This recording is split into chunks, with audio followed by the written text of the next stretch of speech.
Identity V Boycott began somewhere, during April of 2026. But why?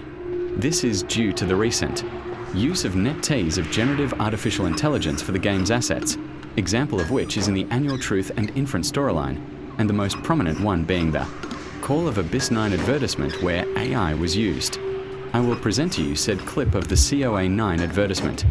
This advertisement is one of the primary reasons why people started boycotting the game.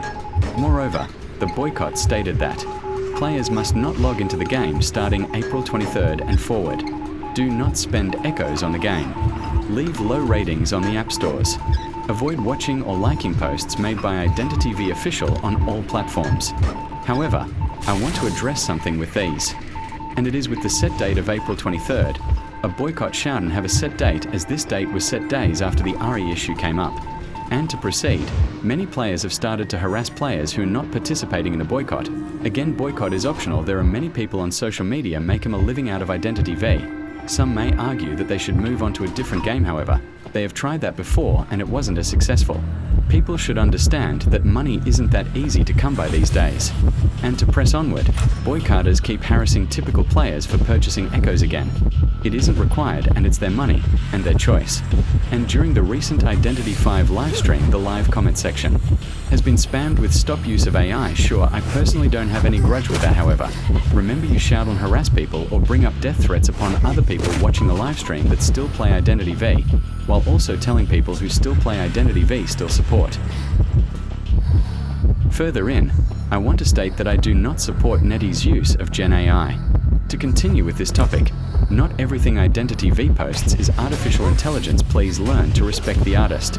Remember, netease still has artists working on the game. And for some of the boycotters, what exactly will you achieve with harassing other players over non-participation on the boycott? This is one of the few reasons why some players have lost faith in the boycott, and you will achieve nothing through harassing these people. Again, the boycott is the player's choice. Now I want to address the issues with the players still playing the game. Most of them, not all of them, harass the boycotters as well. Nothing will happen with this. This is a message to both the boycotters and non-boycotters. Please do not harass each other. Now, I just want to share my insights on the boycott. The boycott has indeed made some effect into the Identity V community. The queue time of matches has taken longer than usual, and netease seems to be aware with the recent decline and boycott, and with their recent collab with Maltese dogs, where for a quest a specific amount of players playing was required. It shows that netease is aware, and with the recent decline in using of Gen AI has grown significant. I am very much aware not all players are satisfied with the reduction or total removal of Gen AI in the recent artworks. I am not forcing any of you to play Identity V again. Overall, the boycott has indeed been effective. However, it feels like many people are using this as an excuse to express hate speech on specific people of race and of color. Furthermore, on my insights, the current player base of Identity V has become toxic to boycotters and vice versa. I want to state one thing. How come have players not boycotted the game for whitewashing characters that are people of color and stereotypical costumes?